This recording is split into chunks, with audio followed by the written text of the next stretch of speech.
ஆண்டவரும் அருமை இரட்சகருமாகிய இயேசு கிறிஸ்துவின் ஈடியற்ற நாமம் மகிமைப்படுவதாக. உங்கள் ஒவ்வொருவரையும் காலை வேளையில சந்திப்பதில் மிகுந்த மகிழ்ச்சி அடைகிறேன்.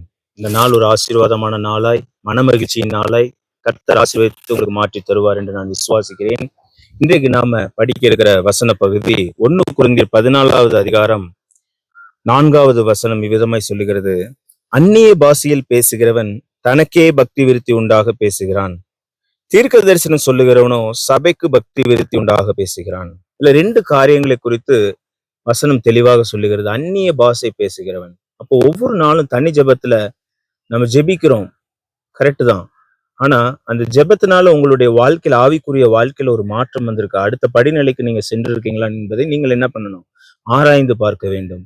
ஆனா வசனம் நமக்கு ஒன்று தெளிவாக கத்துக் கொடுக்கிறது. பரிசுத்த ஆவியானவருடைய அபிஷேகத்தை பெற்றுக்கொண்ட நாம், பரிசுத்த ஆவியானவரால பொழிந்தருளப்பட்ட அந்நிய பாஷையை நம்ம அனுதினம் ஜெபத்துல பேச பேச பேச என்ன பண்ணுறோமா? நமக்கு நாமே வளர்ந்து கொண்டே வருகிறோமா, பக்தி விருத்தி அடைகிறோமா. அப்ப பக்தி விருத்தி அடையாதான் நம்ம என்ன பண்ணுவோம்? விசுவாசத்துல வளர முடியும், ஆண்டவருக்குள் நிலை நிற்கிறதுல நம்ம வளர முடியும், ஆண்டவர் உறுதியை பற்றி கொள்ளுகிறதுல வளர முடியும், ஆண்டவரிடத்திலிருந்து ஏதாவது ஒரு அற்புதங்களையும் அடையாளங்களையும் பெற்றுக்கொள்ளுகிற விதத்துல நம்ம என்ன பண்ண முடியும்? வளர முடியும். அப்ப அது வரைக்கும் அந்த அந்நிய பாஷை பேசுகிற அனுபவம் இல்லாதவர்களுடைய வாழ்க்கையெல்லாம் எப்படி இருக்கும் என்று நம்ம பார்த்தோம்னா, அவங்க நான் குற்றம் சொல்லலை, குறை சொல்லலை. ஆனா அவர்கள் பெற்றுக்கொள்வதற்கு அவர்களுக்குள்ள ஒரு சந்தேகம் இருந்துட்டே இருக்கும். ஆண்டவர் தருவாரா இல்ல மாட்டாரா? ஆண்டவர் தராம விட்டுருவாரோ?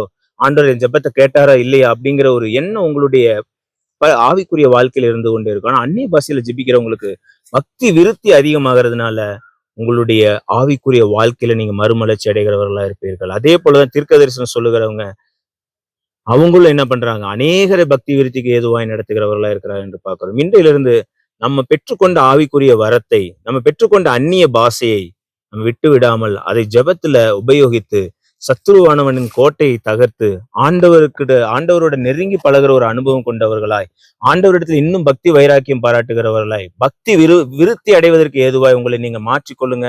ஆண்டவர் உங்களுடைய எல்லா காரியங்களையும் பொறுப்பெடுத்துக் கொள்ளுவார். எல்லா ரகசியங்களையும் ஆண்டவர் என்ன பண்ணுவார்? கேட்டு அந்த ஜெபத்தை பத்திரமாய் பாதுகாத்து உங்களுக்கு வேண்டிய பதில்களை ஏற்ற நேரத்துல தந்து உங்களை விசுவாசத்துல வளரச் செய்வார், நீதியில வளரச் செய்வார், உங்களை இன்னும் மென்மேலும் வளரச் செய்து ஆசீர்வதித்து உங்களை வழி நடத்துவார் என்பதில் துளி கூட சந்தேகமே இல்லை. கண்களை மூடி ஜெபிக்கலாம். நல்ல ஆண்டவரே, உம்மை துதிக்கிறோம், ஸ்தோத்தரிக்கிறோம் சுவாமி. அந்நிய பாஷை பேசுகிறது அப்பா தகப்பனே பக்தி விருத்தி உண்டாக்கும் என்று பார்க்கிறோம் ராஜா. வசனம் அப்படியா எங்களுக்கு கற்றுத்தருகிறீர், அதற்காக உமக்கு நன்றி செலுத்துகிறோம். நாங்கள் அனுதினமும் ஜெப வாழ்க்கையில அந்நிய பாஷையை பேசி பக்தி விருத்தி அடைய, ஆவியில ரகசியம் பேசுகிறவர்களை, தேவனிடத்துல ரகசியம் பேசுகிறவர்களை, தேவனிடத்துல எல்லா காரியங்களும் ரகசியத்தை தெரிவித்து அதன் மூலமா ஜெபத்திற்கு பதிலை சீக்கிரமா பெற்றுக்கொள்ளுகிற ஒரு அனுபவம் கொண்டவர்களை எங்கள் ஆவிக்குரிய வாழ்க்கை மாறட்டும், பக்தி விருத்தி அடைகிற ஒரு வாழ்க்கை வரட்டும் சுவாமி.